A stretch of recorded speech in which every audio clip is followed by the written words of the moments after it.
Good day mga kanegosyo, ako nga pala si Jepoy, isang negosyante. Ang topic pala natin ngayon, tungkol kung paano kumikita ang bar at ano ang problema sa pagkita nito mga kanegosyo or pag nenegosyo ng bar or club. Eto, kung nagsisimula ka pala magnegosyo, tapusin mo tong video ko, sigurado marami kang matututunan. At yung mga hindi ko alam nung nagsisimula pala ako magnegosyo. Ang example ko sa inyo mga kanegosyo, chill top bar. Siguro nakainom na naman, siguro yung mga adult na dito, nakainom naman siguro sa chill top na bar mga kanegosyo. Ano ang pinagkaiba ng chill top sa ibang gimikan na sikat mga kanegosyo? Ako nga pala si Jepoy, isang negosyante. Isa rin akong DJ. Kung kailangan nyo pala ng DJ sa club, sa bar, sa event, message lang kayo dito sa page ko or comment lang kayo. Bilang negosyante, meron akong 10 taon na karanasan na pagkalugi sa pagninegosyo. Tunay na negosyo lang tulad ng sari-sari store, barbecuehan, bilyaran, rental. Paano nalulugi o anong problema sa mga bar or club na negosyo? Kwento ko lang mga kanegosyo. Nung college ako, mahilig din kami gumimik ng mga kaibigan ko, mga classmate ko nung college ako sa TIP, sa Technological Institute of the Philippines, Cubao, Quezon City. Graduate po ako ng Marketing Management, mga kanegosyo.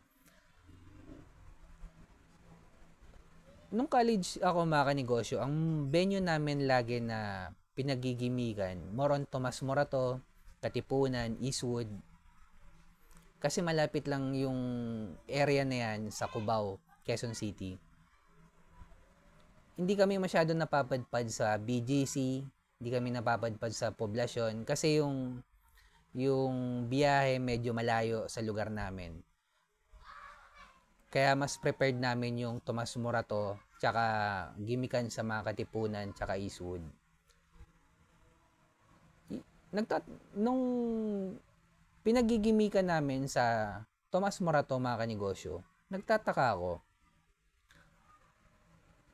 Hindi pa ako aware sa pagninegosyo nito. Nagtataka ako, taon-taon na lang, laging nagpapalit yung may-ari ng negosyong pinagigimikan namin. Although, sobrang daming taong pumupunta.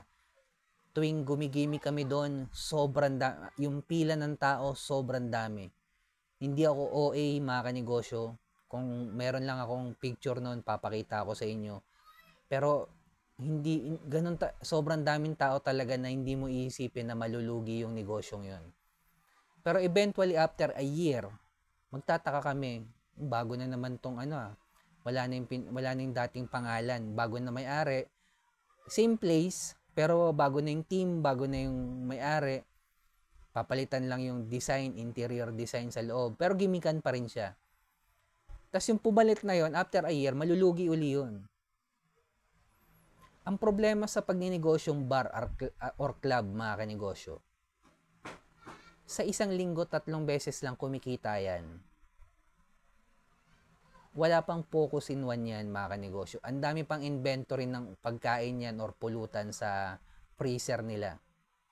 At ang dami din pinapasahod ng may-ari sa club or bar na pinagtatrabahuan ng empleyado niya. Sa isang linggo, 3 days yung kikita. 4 na araw walang kita yan. Pero sa 4 na araw na yon, may pasok yung mga empleyado na yon. At syempre, required kang pasahurin yon.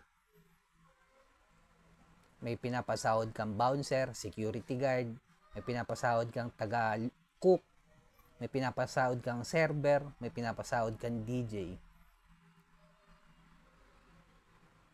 So, nung may experience na ako sa pagninegosyo, naiintindihan ko na kung bakit nalulugi yung negosyong bar or club mga kanegosyo. Na kahit DJ pa ako mga kanegosyo, kung may pera akong puhunan na milyon, hindi ako magninegosyo ng bar or club. Magninegosyo ako ng ice tube. Ako magsusupply ng ice sa lahat ng gimikan sa Tomas Morato. Gagawin kong purified, gagayahin ko yung Mr. Freezy. Tatatakan ko lang ng Boss Jepoy yung ice tube ko. Sarili kong brand. Pero purified. na hindi sasakit yung tiyan ng iinom ng ice ko. Or ako magsusupply sa lahat ng club sa BGC, Poblasyon, or Katipunan. Una, naka-focus in one yung ice tube. Pwede ko pa siyang i-scale up sa level 2 business model tulad ng distribution business model. At mga kanegosyo, anong pinagkaiba ng chill top bar sa ibang gimikan, mga kanegosyo? Ang chill top bar, in-scale up nila yung negosyo nila sa level 2 business model. Although sikat yung Silo, Rebel at the Palace, Yes Please at the Palace, pero mas matalino naman yung may-ari ng chill top bar tsaka ng Paddy's Point. Kasi in-scale up nila yung negosyo nila sa level 2 business model. Pina-franchise nila yung negosyo nila. Tulad ng chill top bar, hindi na kumikita yung may-ari ng chill top sa pagbebenta ng alak per se. Kumikita na yung may-ari ng chill top tsaka yung may-ari ng Paddy's Point sa pagpapa-franchise nito. Sa franchising fee na sila kumikita. Kumita man yung magpa-franchise ng chill top o malugi, automatic yung milyon, mga kanegosyo, milyon ang franchising fee yan.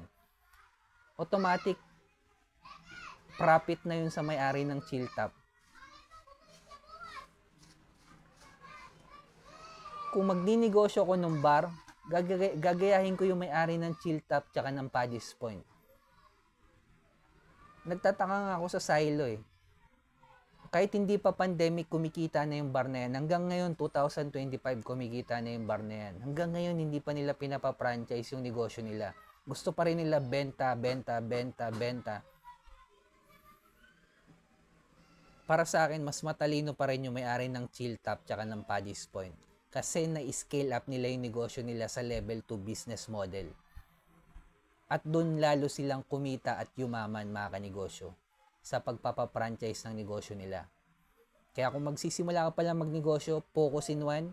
Ikaw mag-supply ng ice sa lahat ng bar dyan sa lugar nyo. Ikaw maghanap ng community ng mayaman. Kung nasa Katipunan ka, dyan yung community ng Ateneo, ng Atenista, ng Miriam, ng UP. Kung nasa Tomas Morato ka, dyan yung community ng mga gimikera. BGC, ganun din. Poblasyon, may mga foreigner, tsaka gimikera din. At i-scale up yung negosyo natin sa level 2 business model. Tulad ng ginawa ng chill top, pina-franchise yung negosyo nila. Panghuli, kailangan na natin gumawa ng original content. Dahil kasama na sa trabaho natin to bilang negosyante. At kung umabot ka sa dulo na video na to, lagay mo naman sa baba or comment mo lang chill top. Gusto ko lang malaman tumatapos ang video ko. Heart mo na rin to. Subscribe ka na rin sa akin. Bilang negosyante, kung dumadanas tayo ng pagsubok or struggle, huwag natin kalimutan mag-pray kahit anong religion natin. Ingat tayong lahat. Peace.